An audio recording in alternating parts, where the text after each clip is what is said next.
Hello everyone and welcome back to another episode of the Kate Hamilton Health Podcast. In today's episode, I chat with Nouran Khaled. She is a chartered physiotherapist with a strong foundation in movement science and exercise-based rehabilitation. She holds a bachelor's degree in kinesiology and a master's degree in physiotherapy. With over 6 years immersed in understanding how movement empowers the body, Nouran's work centres on helping people feel stronger, move better, and regain independence in their daily lives. Her approach is energetic, motivating, and practical, focused not just on treating injury, but on educating clients so they understand their bodies and feel confident managing them long term. She has particular expertise in injury rehabilitation, strength and conditioning, injury prevention, and supporting people living with persistent or long-term pain. Nouran currently practices at Belvedere Clinic in Greystones, County Wicklow, where she works with a broad range of clients, from those recovering after injury to people wanting to move more freely day to day, to athletes aiming to improve performance safely. She is also co-creator of the Stronger Together program, which is small group personal training to help people get stronger and move better and be more confident with their strength training. We covered everything from movement confidence, strength training, injury, pain, movement through different life phases. Everything we've got it covered in this conversation. It was really, really inspiring, and I just know that you will enjoy it as much as I did.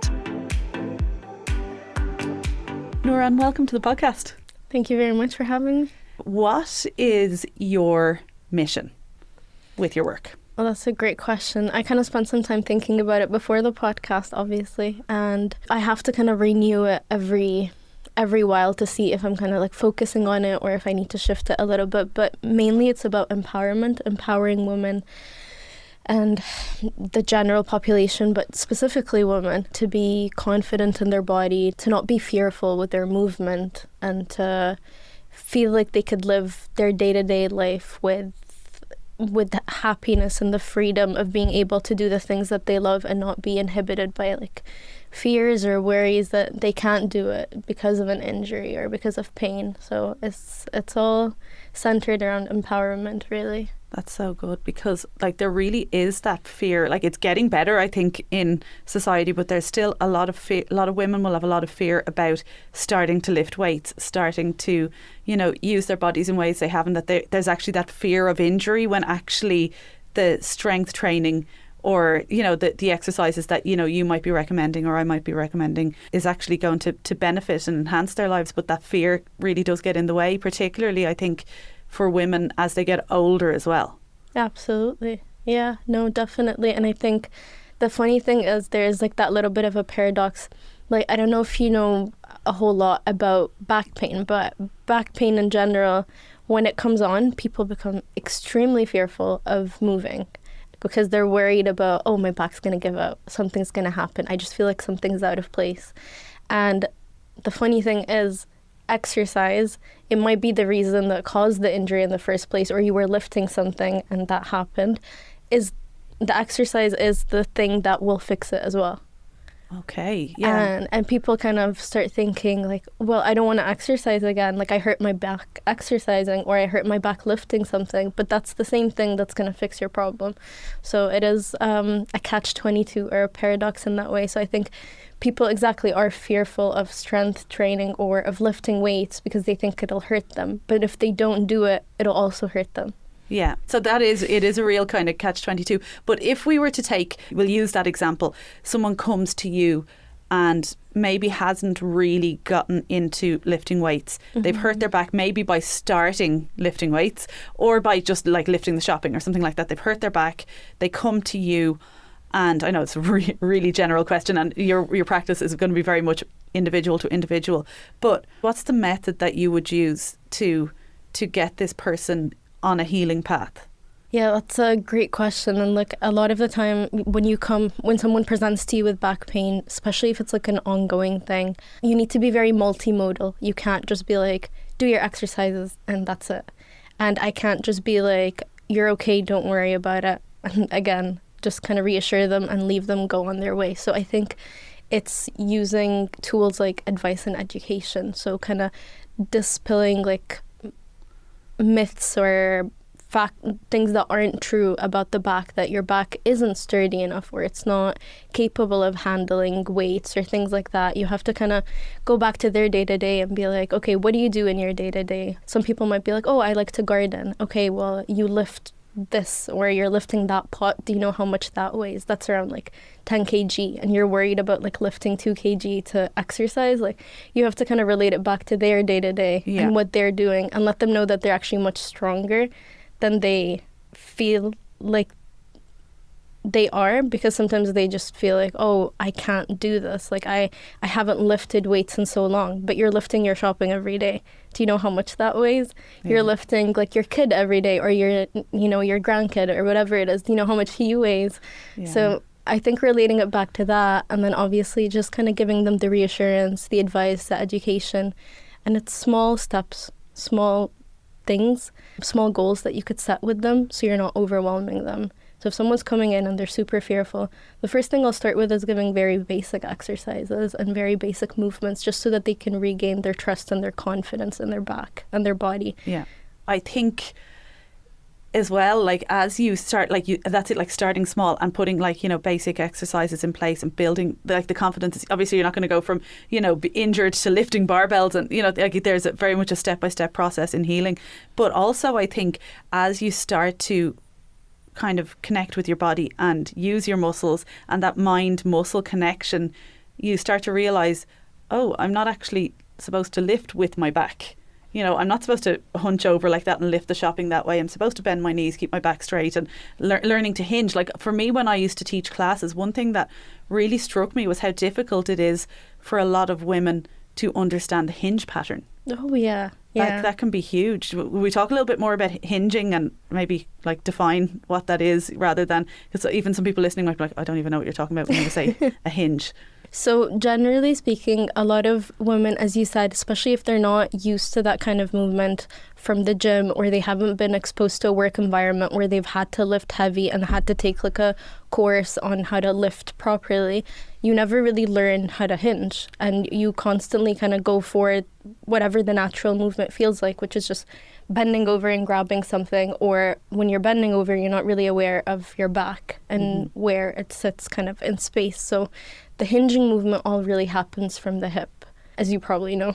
Are very well aware. Exactly. So as you are coming down, you're meant to keep your chest nice and open, your back flat, as if you're balancing something on your back, whether it's like a pencil or a water bottle, and you're trying to really use your leg muscles to drive most of the lifting, as opposed to depending on your back doing the lifting. So and I think that, like, that can be an absolute game changer when, like, and that's a very simple thing to learn. Like, when you start thinking about, keeping your back straight, that involves having to engage your core a little bit and keeping your chest up so you're not rounding at the shoulders. Your shoulders are suddenly back. And I think, like, when I learned how to deadlift, which is just one hinge pattern, which isn't necessarily what we'd be starting with someone, but what really stuck with me, and the way, one cue I always gave, like, when I was coaching people in person, was you're pushing the floor away with your legs. Like, this is a leg movement, that your upper body is just basically the crane that's lifting this weight off the floor, but it's your legs and your core that are really doing the work here. Absolutely. Yeah, no, I agree with you 100%. And I think it's really important to teach people, like, especially those coming in with back pain and back injuries, movements like that can make them feel more confident with their back, and can also make them rely on other body parts that they usually don't rely on, and feel like, you know what, no, I'm actually doing the movement all from my back. No, you're not. You're actually doing a lot of it from your leg. This actually reminds me of recently. So we run the Stronger Together program that you're very well aware of for older adults in the community to kind of get stronger and get confident lifting weights. And it was one of the clients that we have, he brought in his partner just to kind of check out the class and stuff. And we were doing the kettlebell swings, and she looked at it and she was extremely fearful, and she was like, I can't do this, like, my back's gonna give up. But as you know, kettlebell swings don't really depend on your back. Like, you're doing really the whole movement from your hip and from your legs. So it was just very shocking for her. And I think it takes time for people to trust you to even do these movements. Yeah. Because to them, they're still like, no, like that movement looks wrong to me. Like if I do that, something's going to happen to my back. But you... Yeah, and I think it's hugely important when people are starting out to invest the money in a program like yours, you know, like where, you know, like I work as an online coach now, but like for a long time I did work with people in person. And I think if you're new to lifting weights, whether it's a personal trainer or working with a physio like yourself, or whether it's a like small group personal training, because I know personal training can be very expensive, but there's so many options out there now for in-person classes where you will learn the movement patterns properly. You'll learn how to lift weights starting small, but that you don't have to fear a deadlift. You don't have to fear a kettlebell swing, because you do hear the horror stories in the gym when someone does something to their back, deadlifting or kettlebell swing, you know, oh, I injured myself doing a kettlebell swing, but it's because you were doing it wrong. Likely. And you can also injure yourself by doing absolutely nothing. Like you can injure yourself just reaching down and tying your shoelaces. I injured myself in the sea one time. So and James did a huge amount of work. James, your colleague, did a huge amount of work on my shoulder. It took me a good 2 years to recover, but I was in the sea and I got knocked over by a wave and I fell down. Like I got a bit of a fright actually, like my dad, like I was in with my dad, he just like lifted me up or whatever, but I don't know to this day still whether it was the actual impact of the wave or whether it was the way I like tensed or the way I fell, because like it was on the soft sand. Like I didn't feel it at the time. It was that night it started getting really sore, and then like I couldn't train. I couldn't do anything with my shoulder for a long time. I had a lot of physio work to do, and it was just like like the muscles were all just like there was no damage to the joint or anything. It was all muscular. It took a really, really long time to heal, and even to that point, like, you know, I was doing pull-ups and everything before that, and like it took me a really long time to be able to even, I'd say it took 2 years to be able to do a pull-up again after it. Like it really was a slow, because I think when you're talking about the shoulder, there's such small little muscle, like it's so much more complicated, isn't it? It's very intricate, exactly. Yeah, but my point there was I wasn't doing anything. I wasn't flinging a dumbbell over my shoulder. I wasn't doing pull-ups, or I just fell over in the sea. And exactly. So it can happen anywhere. Injuries can happen from anything, really. Exactly, 100%. I agree with you. So that's why like there's no point in attributing injury to exercise, because exercise is actually one of the most reliable preventative measures for injuries. And look, you can go about your life not doing any exercise, you could still injure yourself. So there's no increase in likelihood of you injuring yourself if you exercise. In fact, you're probably decreasing the likelihood because you are getting stronger and you're likely going to prevent that injury from happening. So let's talk a little bit about that preventative side of things, because, you know, like a really, really strong why for me for, you know, lifting weights is to be stronger as I age, to prevent injuries, to, you know, increase not just my muscle mass but my bone density as I get older. You know, I'll be 40 my next birthday, so all of this stuff, you know, is just so important. And that independence as we age, so that like when my kids are raised and I like in, you know, 20 years time and I want to have loads of adventures, that physically I'm able to do so and I can go travel and do whatever I want to do, and like that's a really, really strong driving factor for me. And I think sometimes we can find it difficult to look that far ahead. Like we look at our future selves and they don't feel like us, but we're still going to feel like us inside. But our bodies, if we don't look after them now and we don't really kind of strengthen ourselves now, might start letting us down a little bit, and we'll still feel the same inside, and it will be really frustrating. So I think let's talk a little bit about strength training for, you know, preventing injury, for not preventing aging, we can't prevent aging, but, you know, for complementing our aging, should we say. What you would recommend, like being realistic, like, you know, busy mom, 3 kids, full-time job.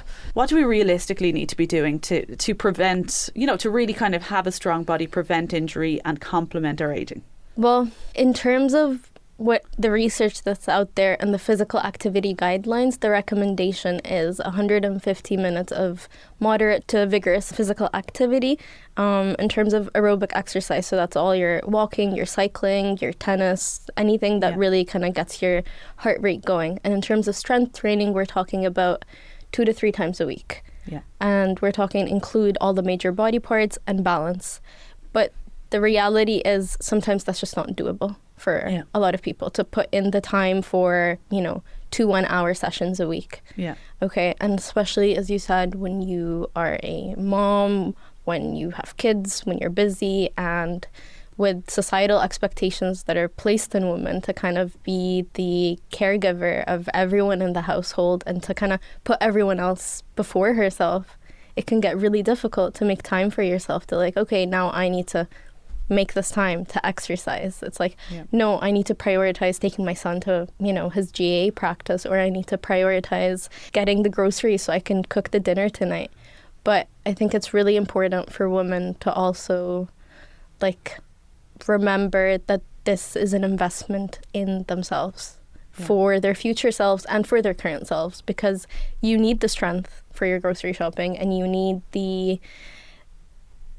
to be present with your kids, and in order to be present, you need to be taking care of yourself, right? Yeah, and also you're kind of setting an example. Like, kids are watching. Like, so when my kids were small, I used to just work out at home. I had dumbbells.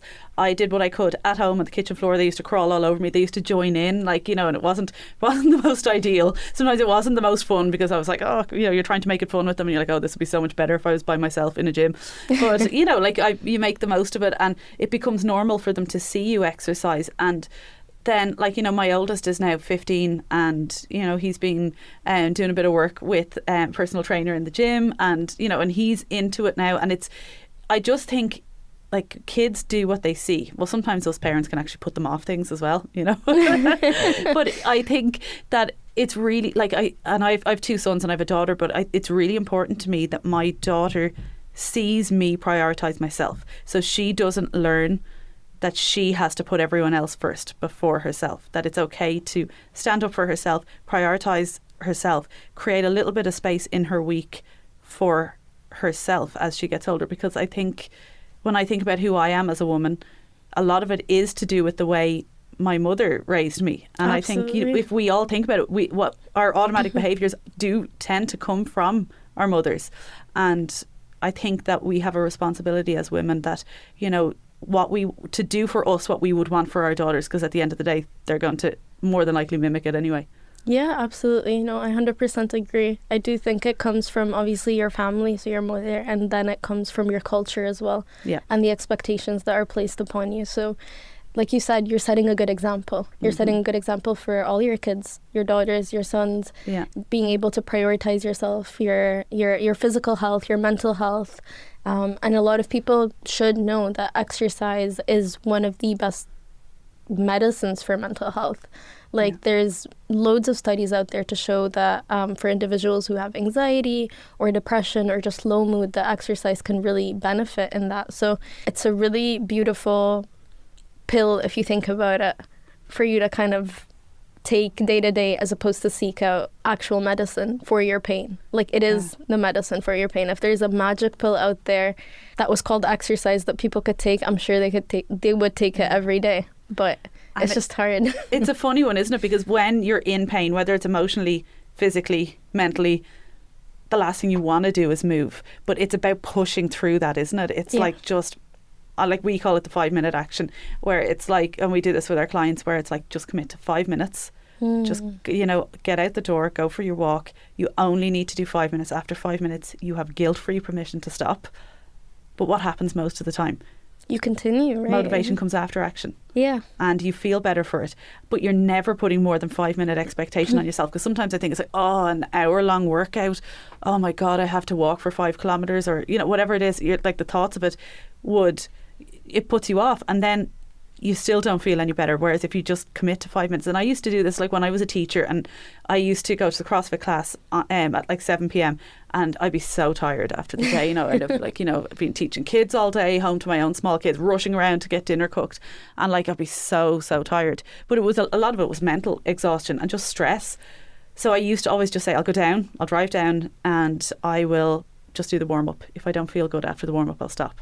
Yeah. I never went home after the warm up, because once I did the warm up, I was there, and I felt better already. So I think what you're saying there is so important in relation to like your mental health, but like pain. But I know, like, we'll talk a bit about physical pain now, but even just emotional pain, and it can be the last thing that you want to do. And sometimes if I'm having a really, really tough week, I can't face going into the gym. Sometimes the effort of lifting weights, I'm like, I just don't want to. I just don't want to, and I don't want to talk to anyone. And sometimes I will choose then, if I have a day like that, and it can just be hormonal sometimes, or there could just be like real stuff going on in our lives, I'll just take my dog for a walk and I don't have to talk to anyone. And then I still feel better, but I'll do something. Yeah. And I think if we can stop putting so much pressure on ourselves and realise that we just need to move our bodies for a little bit every day in what way feels right for us. Absolutely. Like you said, a bunch of really brilliant points that I want to like circle back to. First of all, the 5 minutes that you spoke about. Yeah. Like just kind of setting things into action by having a small little habit, which is like, I'm going to start it and I'm going to give 5 minutes to it. If it works out for me, I'll continue. If it doesn't, I'll stop. It's a really great way to get you started. Exactly. So don't make it into such a big deal. Don't make it into like, okay, I need to get ready, I need to go out, I need to face people, I need to talk to individuals, etc. And then you're like really put off by the whole thing and you're like, I'd rather do nothing. You're absolutely right. So if someone is finding it really difficult to get into the gym isn't for everyone. Like it's not an environment where everyone feels like they're thriving or they're having a good time. Some people go to the gym and feel incredibly stressed out and feel like, I don't know what's going on. I don't understand the machines. Everyone seems to know what they're doing. I don't really know what to do. So it's a great place to start by just kind of being at home and working with what you have. If you have a few weights, work with them. If you don't have any weights at all, you can work with your own body weight. Like you could just do, a few squats, a few jumping jacks, a few lunges, and you got yourself a little workout there. And let me remind you of COVID times when we didn't have access to our gyms, right? I was just thinking about that actually as you were saying it. And I think I gained so much strength during COVID. I used to do a lot of like reverse push-ups, like so starting at the the top of a push-up position and slowly release down and hold at the bottom. I got so strong in my push-ups through that. Or like even, like squat holds and things like that. I'm really working on just slowing things right down, holding at the bottom, like, anyone tries that. Like no one wants to do that anymore because we have access to the weights again. No, exactly. But if you're finding yourself that you're too busy and you can't get yourself to the gym or you just don't have the motivation yet, do a little exercise program for yourself at home. And if you're finding trouble with that, just go online and be like, I want a 10 or 15 minute full body workout or leg workout using just my body weight. I mean, we have so many tools now, starting with like the AIs, the ChatGPT, etc., and all your other YouTube videos of so many people demonstrating just simple exercises for you, just to get your foot in the door, nothing else. And then obviously it would be worthwhile reaching out to someone at some point if you want a little bit more guidance, like a trainer or a physio or someone who can give you a little bit more pointers on how to do things properly. But if you just kind of organize yourself in that, I'm going to set aside 5 or 10 minutes in the morning after breakfast, that's when I know I'm free to do my squats. You're doing something. It's better than doing nothing, like absolutely. So I think that's really, really important. And I think as well, maybe this just works for me, but anyone who's a bit like me will be the same. If you're like, okay, I'm going to do 10 squats every morning and that's how you're starting. If you actually Google, what do squats do for my body? And like, if I understand why I'm doing something, I'm like, oh, okay, right. I'm working my quads, which are here in the front of my legs. And I'm also working my glutes. And if I put my legs wider, I'm working my glutes more. And, and if they're put them narrow and like, and you're learning and you're like, actually, when I'm holding myself here and if I'm holding some weight, I'm actually using my core as well. And, you can actually, I think if you educate yourself, and we're so lucky to have access to all of this information that, keeping it simple and why am I doing it? And what is it doing for my body can be it actually, in my opinion, is a form of meditation, because I'm like, you're fully immersed in the process. You're connecting with your body, you're getting out of your thoughts. It can be really, really therapeutic. And like that, like you said, starting at home, start small with no weights or with the weights you have. You can build up over time, build a little bit of collection of dumbbells and when you build your confidence, you can reach out if you're like, oh, I actually want to learn more about this. And that happens naturally. That's what happened to me. Like it happens to a lot of women. But then you might be someone who has the confidence but is worried about the injuries, like we spoke about, like the lady in your class who's like, I'm too afraid I'm going to hurt my back. Then go straight to the physio or the PT and dive straight in and learn these movement patterns. So it depends on the person. But I think the underlying messaging here is just start. Absolutely. Yeah. Absolutely. And in just starting, like you said, you need to set some habits. So the 5-minute idea is brilliant. One thing that I get myself, I do for myself to be motivated is I put out my exercise clothes the night before. Yeah. I just set it out on my bed or in a chair or something. So when I wake up in the morning, I don't think too much. The first thing I do is I change and I just put it on. Yeah. So that way I've just I invested in a small little bit where I don't have to think in the morning, where it becomes more automatic, and then I get to my little workout. Taking away that decision fatigue, isn't it? It's exactly. And like when I used to work out at home, I used to do, like, the kids would be still in bed, I'd just get up, get into the workout clothes and straight down, and I'd be working out before I'd even have time to think about it, because before I could talk myself out of it, and that used to work really well as well. So little hacks like that are hugely important. Let's talk a little bit about pain then as well, because I know when I work with women and, you know, and we give a workout program online, and, you know, we'll kind of do videos back and forth, you know, if they're struggling with movement patterns, and a lot of women are afraid of pain. So, like, you know, I thought we could talk about the different types of pain in relation to, like, what we should be feeling in our workouts, what we shouldn't. So, like, when we're talking about strength training, like, I'm always like, this is not about getting really hot and sweaty and get your heart rate up and flying through things. This is slow, this is controlled, and you should be feeling the burn in your muscles. The burn in your muscles are okay. That's what we want to feel. What we don't want to feel is pain in your joints. Even afterwards, pain, like, that those DOMS, the delayed onset muscle soreness that people feel, sometimes like, our clients will be like, oh God, I was so sore, I couldn't work out for a week afterwards. I was like, no, like, when you're sore, you need, like, the only thing that's going to make that better is more movement. Don't be afraid. You might want to skip a day before you go to do your next workout, but it's okay to, like, you need to keep moving, and if anything, going for a walk and then getting back to your next workout the following day after that is what you need to do. And sorry, I'm circling this back to a question. So in relation to so muscle pain while we're training, joint pain that we want to avoid, the DOMS that we experience, which are normal and we need to work through, but differentiating the difference between I've pulled my hamstring rather than my hamstrings are sore because I worked them hard, you know. And I think some people get confused about what pain is okay to push through and what pain is it like, shit, I need to go to the physio and get this looked at, you know.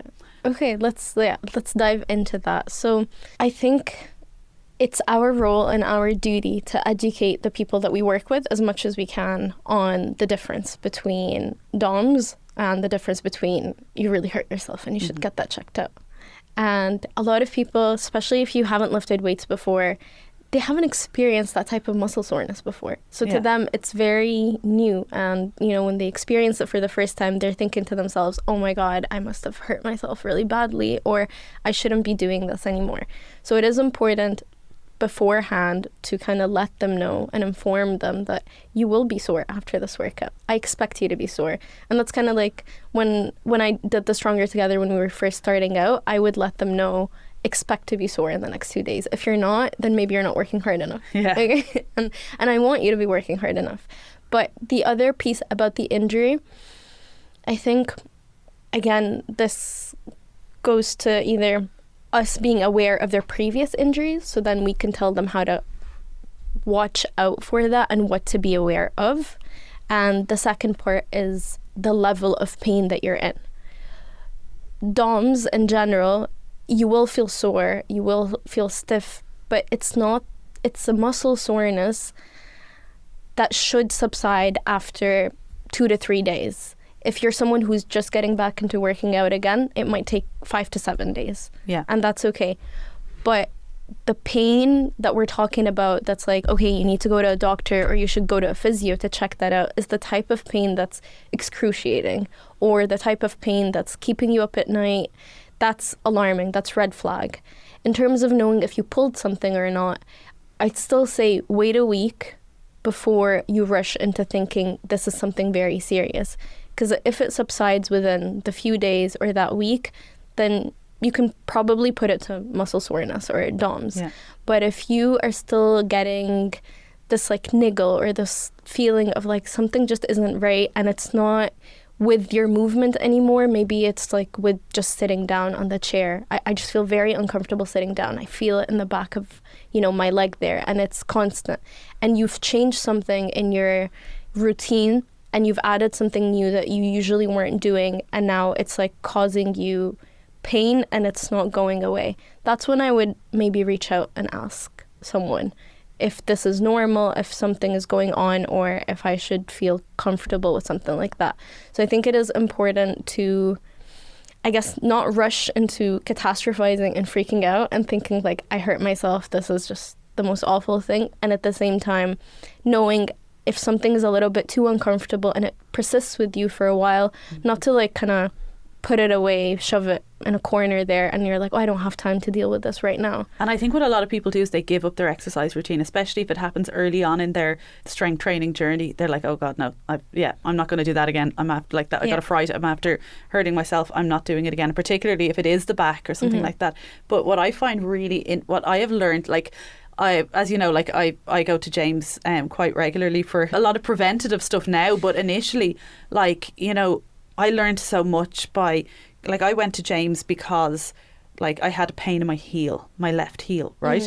And I was like, do I have like plantar fasciitis? Did I say that right? I was like, I thought I had that. Or I was like, I'd get up first thing in the morning and it would be particularly sore in my left heel.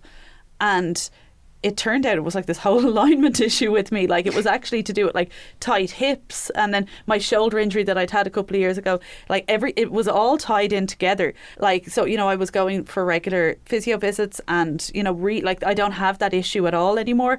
But also what I had learned was like a lot about my alignment, as like, and I think a lot of females, especially females who've had kids like myself, you know, might be experiencing and not even realise, like, my whole posterior chain was really weak and still is weaker than my front half of my body. So like, for anyone who doesn't know what a posterior chain is, the whole back of my body is weaker than the front of my body. Now, that's partly to do with females being more front strong in general, isn't it? Like quad dominant. But I also did a lot of CrossFit, which was a lot of lunges, a lot of front squats, a lot of push-ups, you know, so a lot of work on the front of my body and not as much work on the back. And like, you know, even with my lifts, like my deadlift would be my weaker kind of, like my hinge patterns would be weaker than my like squat patterns. Which I think is quite common in women. But what I didn't realise was, and you know, and it's a long time since I've really, you know, trained in a CrossFit manner. I train quite very balanced now. But I was doing very, like, you know, 2 upper, 2 lower days in the gym, and I was working every body part. But what I didn't realise was that my programme needed to be adjusted to be more focused on the posterior chain. Like, I don't do any chest exercises at all anymore at the minute, because what was happening to me was my shoulders are rolling forward and my shoulders are rounding, and my upper back is so tight. Like, even like I go and I lie in the physio bed and James tries to get a little crack in my T-spine, like a little, cannot, because it's so fused. Now it's getting better with lots of, you know, pull aparts and face pulls and, you know, things like that, but it's been years, like, really, like, even now my shoulders are still not, like, will still tend to roll forward a bit.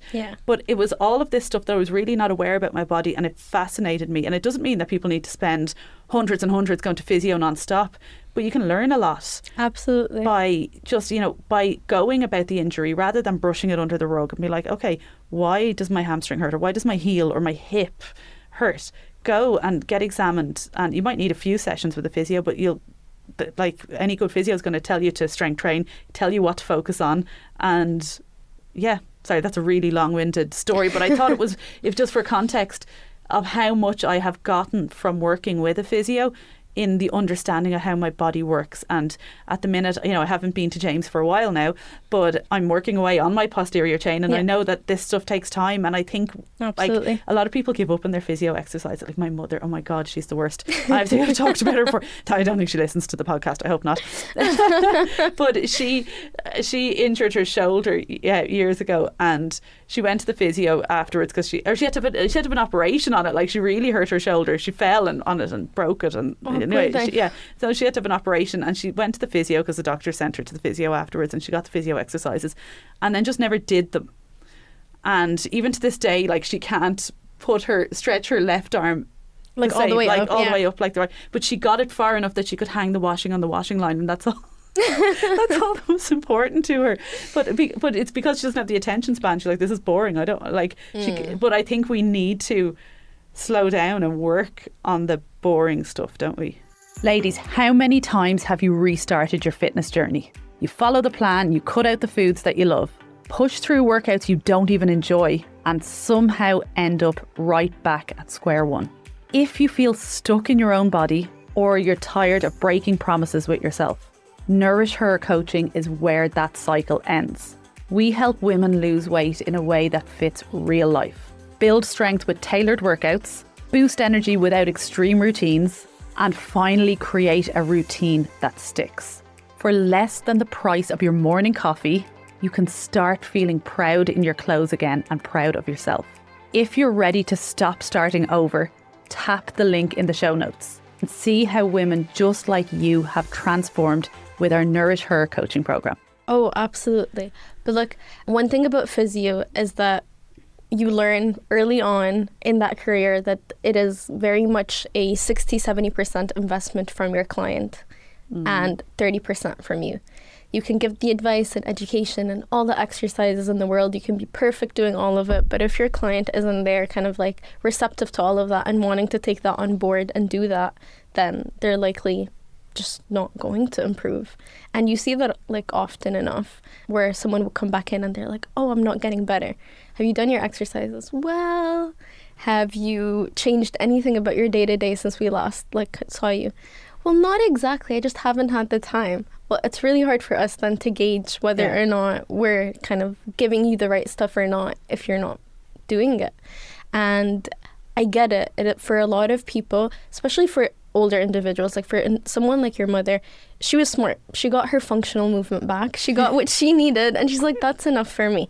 Yeah. But if we're talking, if you're someone a little bit younger as well, or like just at the age where, you know, you're working and you need that movement day to day, and it's a lot more important than just, you know, getting small functional movements back, you need to commit to your exercises. You need to commit to the advice. You need to really take it on board and try it out. Because, like, what are you losing? If you try this out for 4 to 6 weeks and it's still not benefiting you, then you can go back to to your physio and you could talk to them and you could be like, I tried, but it's not helping me. But a lot of people give up so easily. And then you would see that they're bouncing around from like physio to physio. And they're like, oh yeah, I went to this physio a while back for my shoulder problem and they gave me a few exercises and I did them for like a week and it just didn't help me. You did them for a week, like what do you expect? But I think a part of it too is that you also have to gauge as a physio your client's willingness to do something. And if you feel like they may not be as motivated, don't overload them. Yeah. Keep it simple. Keep it like really, really, really simple. Like I was recently having a chat with a client and he was telling me how he just could not for the life of him do any core or ab exercises. He just couldn't find the motivation. He works out regularly and everything, but that's just something he doesn't like to do. Oh, sounds like me. So we started discussing, okay, well, how can we make a commitment to that? Like, what can we possibly do? What about chair exercises? Like, do exercises in your chair while you're doing kind of like your admin work or while you're typing away something. You can, engage your core a little bit. You can do something as you're just sitting down. Is that something you can commit to? Yeah, probably, more likely. So it is up to us in a way in that if we know that our client will not do something, then to modify it as much as we can. But there's only so much we could do at the end of the day, right? Yeah. So there is definitely commitment from the client that needs to be. I think it comes back to the underlying issue.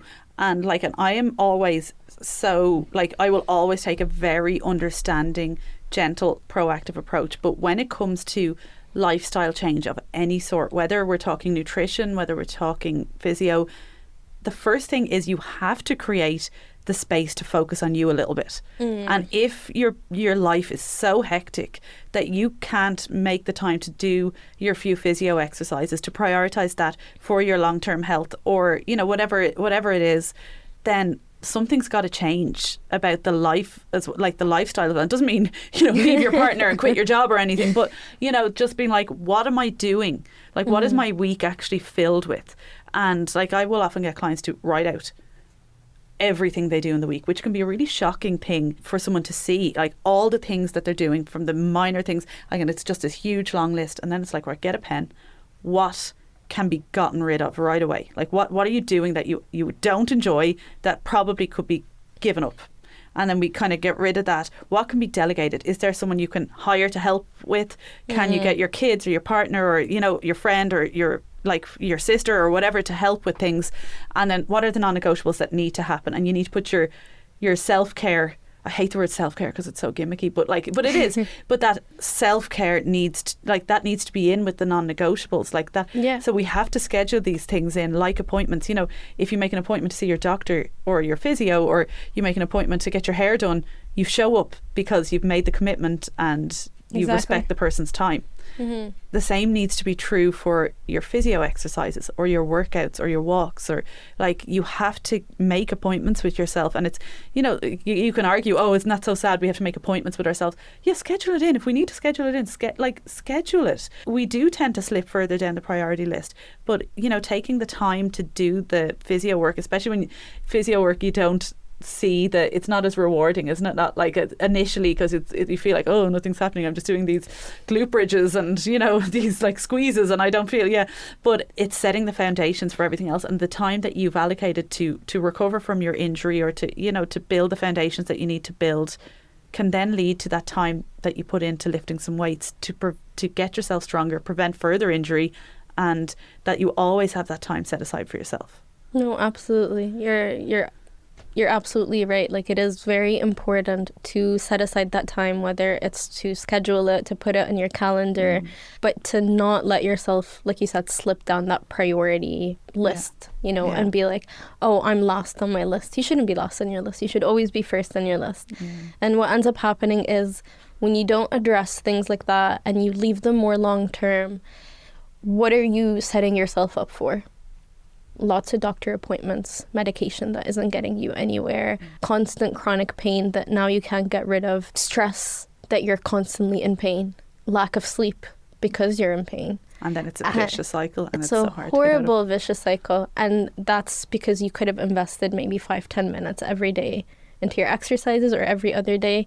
You've put it off, and then long term, you're now spending hours and hours on appointments and seeing doctors and osteopaths and physios and this and that, and nothing is yielding any result anymore. So it can get quite complicated when something so small is left to kind of like fester in the side, and it could turn into something really big. So I don't want to like discourage people or like make them feel fearful by like saying that, but what I am saying is invest in yourself early on, or as soon as you get a chance, and keep it simple. And keep it very simple. 1, 2, 3 times a week, whatever you can manage, lifting some weights if you have been to the physio or you need to go, and do your exercises for a few minutes every day, and it's just so worth it. Let's talk a little bit about impatience as well, because this is something I struggle with a lot. Okay? Same. Very so much. like I'll give an example, a different example of me. I feel like my whole life seems to revolve around physio, but my youngest child is 8,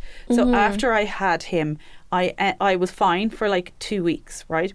Now I was probably overdoing it because I had 2 older kids at home. There was a lot going on kind of in our personal lives at that time as well. So I was kind of back on my feet fairly quickly afterwards. 2 weeks in, I woke up one morning and I couldn't like move my legs even like a centimetre sideways without like excruciating pain in my pelvis. So basically I obviously had to go to, like, I rang the public health nurse at the time who looks after you postnatally, and she was really unhelpful actually. Anyway, I got in contact with, is it called Milltown Physio? I think they focus on female. Is it Milltown? I think it's Milltown. So I went to the physio because I was like, I don't know what the fuck is going on. I knew it was muscular because I was like, I can't actually move. But I had inflamed the joint in my pubic bone. I didn't even know there was a joint in your pubic bone, but I had somehow, obviously my 9 pound 6 baby had damaged me, but it was like delayed. So obviously I went to the physio a good few times. We had exercises like that, postnatal exercises that needed to be done. But I remember at that stage of my journey, before I was pregnant with him, I had really started getting into my workouts, and I was dying to get back working out. So I pushed myself too soon. After I kind of started to be able to, move properly again. Yeah. I went from the physio exercises straight back into and I was kind of doing kind of plyometric kind of stuff as well. I was doing squats and lunges, but then I was doing jumping squats and jumping lunges, and, really just this was before I joined a gym. But I was so eager to get back to my workouts, and I think I pushed myself too soon. Then I joined the gym soon after that, started lifting heavier weights, and I kind of masked that injury. And a lot of any injuries I've had since has stemmed from that injury. Yeah. So interesting, isn't it? Because I did a little bit of the physio, but then I was like, okay, I'm impatient now. I just want to get back into things. I want to start doing exciting things. Yeah, no, absolutely. Impatience is something that we probably all have to deal with in our day-to-day life, one way or the other. But I think for something like that, it is important to have a lot more guidance, especially for women who have just given birth and during your pregnancy as well. And there's just not enough of that right now, I think, in Ireland, as far as I know. Maybe even globally, like there's not enough support for women during their pregnancy and after, surrounding exercise. No, there's definitely not. Like you can go to it, like, you know, I can think of a local gym now that's fantastic that does like that. They have like the baby and mom classes, and there's more gyms like that, you know, people can bring their babies and they do postnatal work and they start lifting weights again, which is great. But you have to go out and seek that. Like you're not directed to that from, and and like that 8 years ago, that didn't really exist as much as it does now. But like I would have loved to, like I would have really committed to that physio stuff if it had been like a gradual getting stronger. Now we're progressing to this, now we're progressing to this, and I had some sort of guidance that was going to lead me to like the strongest version of myself, you know, like that you had a vision, like a path. And I think that's what I was missing.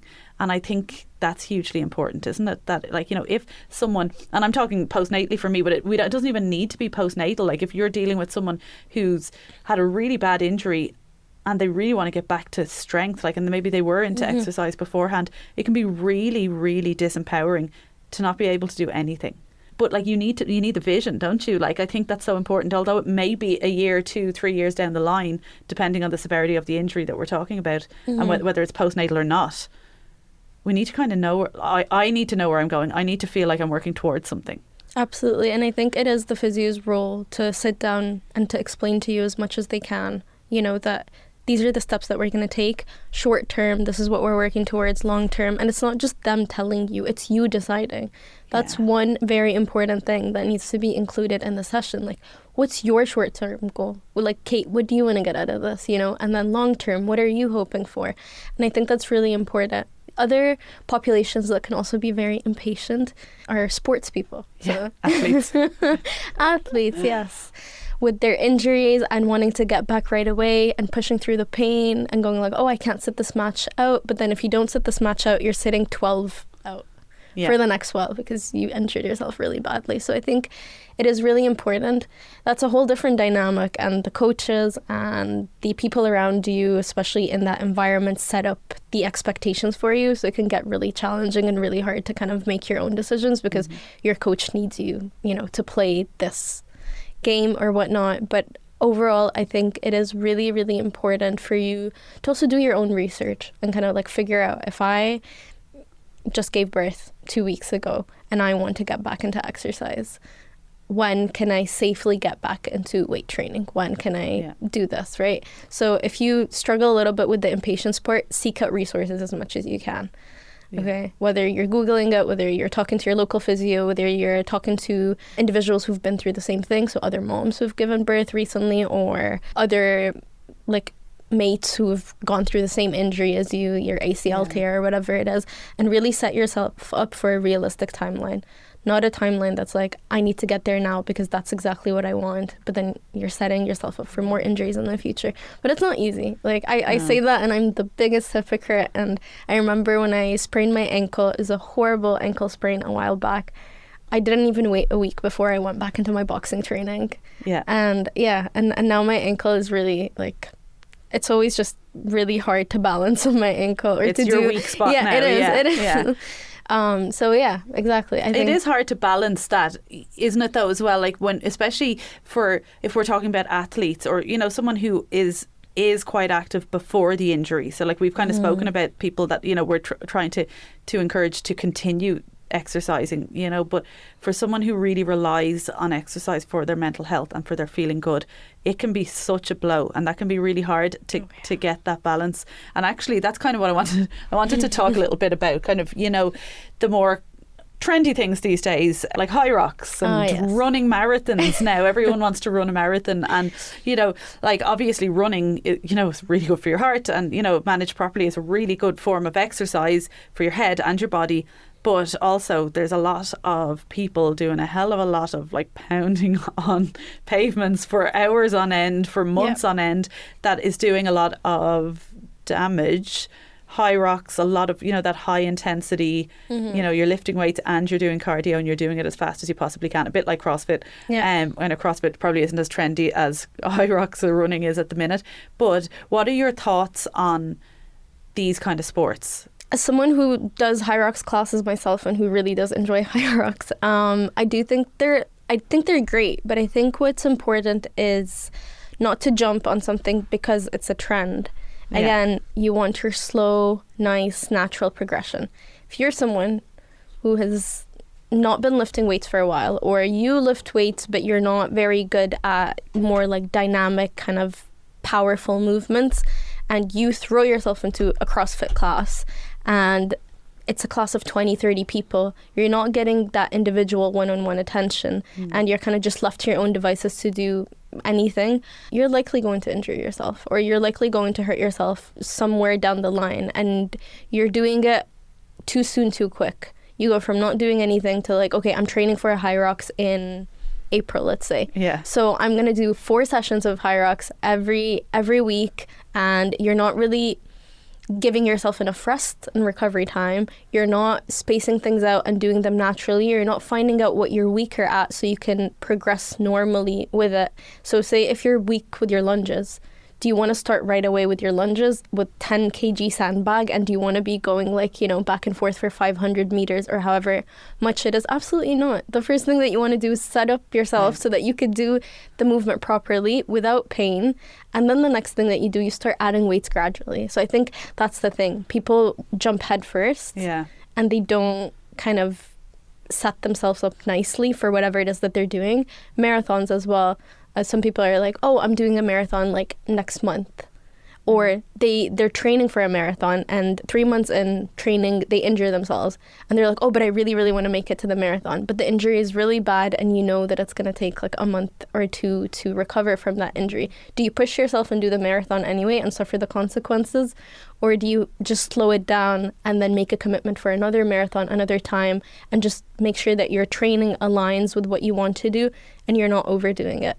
And that's the question that everyone has to ask. Is it worthwhile getting really injured just so I can post on Instagram and say, I did a high rocks race? Or is it worthwhile kind of like maybe not doing the thing that you want to do so soon and giving yourself a more realistic timeline? I think the accessory work has to be done regardless. So if you want to do compete in high rocks, or you want to run a marathon or whatever, you still need to go into the gym, and you still need to work your posterior chain, and you still need to work you still have to do the foundations of building the strength in all your muscle groups. And like you said, if there are imbalances, like, if I was to start training for a marathon, especially a few months ago, like I would have ended up with like injuries in my knees because my hamstrings weren't as strong as my quads, and you know what I mean, like things like that. And we see this all the time, like, and I support women to train for half marathons and marathons from a strength training and nutrition point of view, but it can be really, really challenging. And a lot of people who do marathons are a lot of them now, I'm very much generalising, are middle-aged people who are busy with kids or teenagers or older parents, or, like there's a lot of other stuff going on.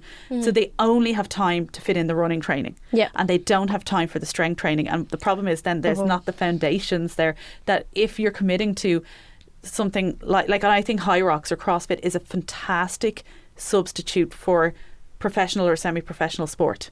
You know what I mean? Particularly for men, but I do mean it particularly for men, because it's that competitive aspect, it's the community aspect that men lose when they stop playing sport.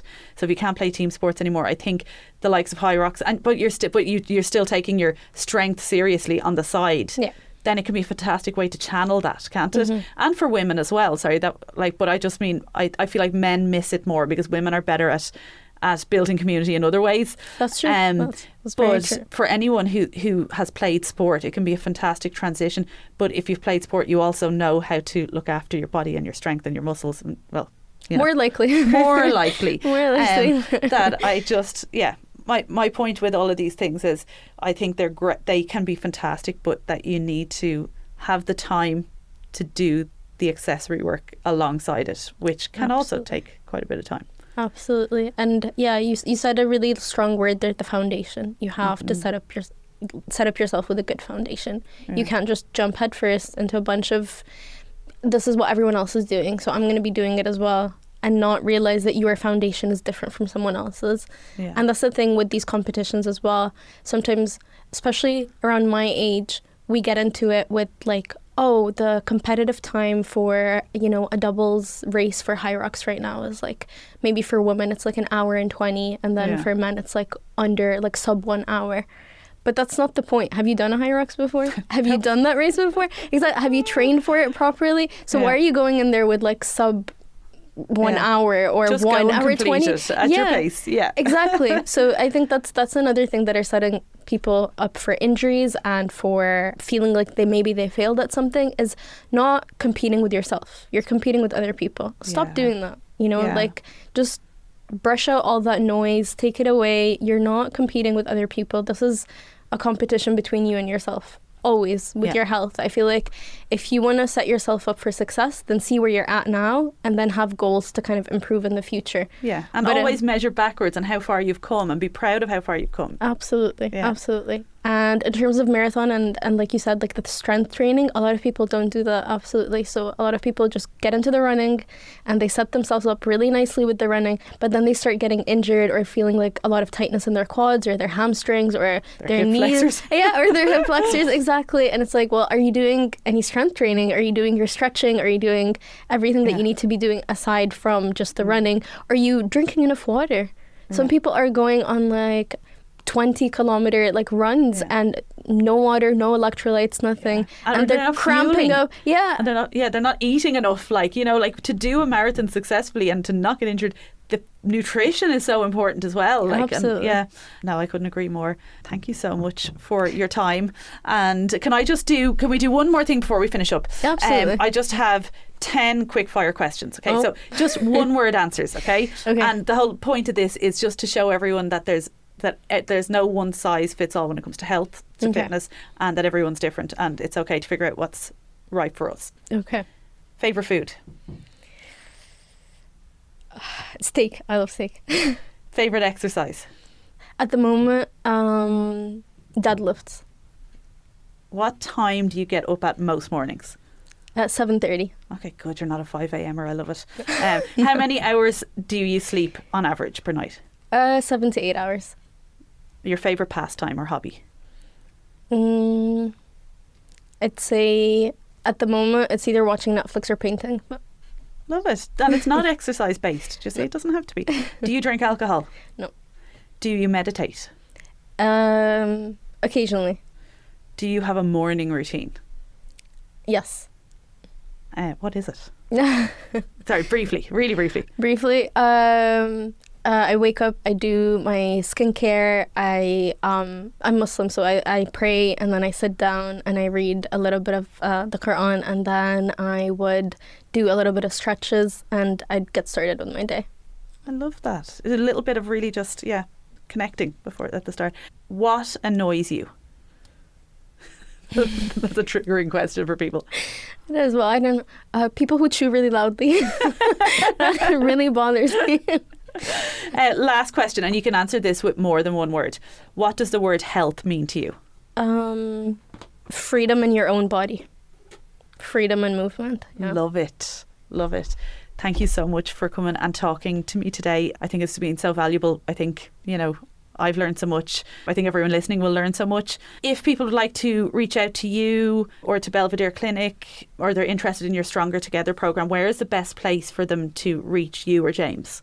So in terms of myself, I have a Instagram page called Nour the Physio. So it's Nour the Physio. So you can find me there and you could reach out with any questions that you have from anything you heard on the podcast or just general questions. And for the clinic itself, it's Clinic Belvedere, so it's Belvedere. So I think we can link it. Yeah, we'll put all of this in the show notes, so don't worry.